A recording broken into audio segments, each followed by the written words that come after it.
একটি সরকার যেরকম চিরস্থায়ী নয়, জনপ্রশাসনের কোনো পদ কারো জন্য চিরস্থায়ী নয়।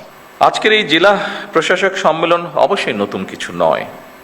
এটি জেলা প্রশাসকদের একটি নিয়মিত বাৎসরিক সম্মেলন। আজ থেকে এটি শুরু হবে এবং 6 মে পর্যন্ত এটি চলবে। জনস্বার্থে প্রশাসনের কি ভূমিকা পালন করা উচিত সেটি অবশ্যই আপনারা কম বেশি অবগত আছেন। এটি নিয়েও বোধহয় নতুন করে বিস্তারিত কিছু বলার নেই। তবে এটি যেহেতু বর্তমান গণতান্ত্রিক সরকারের সঙ্গে আপনাদের প্রথম আনুষ্ঠানিক বৈঠক, সেহেতু সরকারের গৃহীত নীতিমালা এবং জনপ্রশাসন সম্পর্কে সরকারের কিছু পদক্ষেপ বা পর্যবেক্ষণ এবং নির্দেশনা নিয়ে মূলত আমি আপনাদের সামনে কয়েকটি কথা তুলে ধরতে চাই বা বলতে চাই। একটি দেশের জনপ্রশাসনে পদোন্নতি কিংবা পোস্টিংয়ের জন্য যতগুলি প্রশাসনিক পদ রয়েছে, প্রতিটি পদই রাষ্ট্র এবং সরকারের জন্য অবশ্যই প্রয়োজনীয় এবং গুরুত্বপূর্ণ।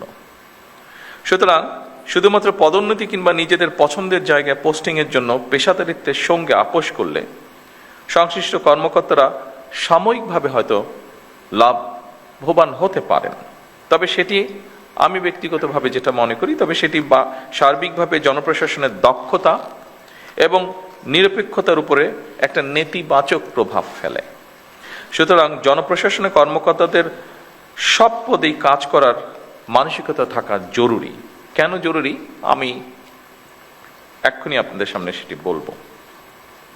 সবসময় নিজেদের পছন্দের পদে পদায়ন কিংবা পোস্টিং পাওয়ার মানসিকতাই কিন্তু জনপ্রশাসনকে হয়তোবা দুর্নীতিপরায়ণ এবং অপেশাদার করে তোলার অন্যতম একটি কারণ।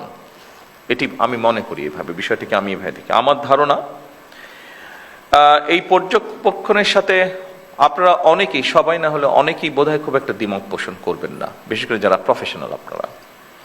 সুতরাং আপনাদের প্রতি আমার বিশেষ আহ্বান থাকবে, জনপ্রশাসনের প্রতিটি পদকে গুরুত্বপূর্ণ এবং অনিবার্য ভাবুন।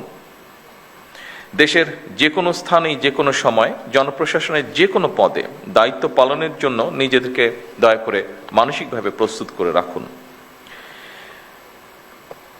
যে কারণে আমি কথাটি বলেছি সেই কারণটি হচ্ছে, দেখুন, আমরা সকলেই যদি একটি কথা মনে রাখি, সেটি হচ্ছে একটি সরকার যেরকম চিরস্থায়ী নয়, জনপ্রশাসনের কোনো পদ কারো জন্য চিরস্থায়ী নয়।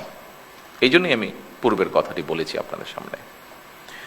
জনপ্রশাসনের যে কোনো স্তরের কর্মকর্তাগণ যদি রাষ্ট্রের প্রয়োজনে যে কোনো সময় যে কোনো পদে দেশের স্বার্থে যে কোনো স্থানে কাজ করার জন্য মানসিকভাবে প্রস্তুতি থাকেন, আমার বিশ্বাস জনপ্রশাসনে পেশাদারিত্ব গড়ে ওঠার ক্ষেত্রে এটা একটা সহায়ক ভূমিকা রাখবে।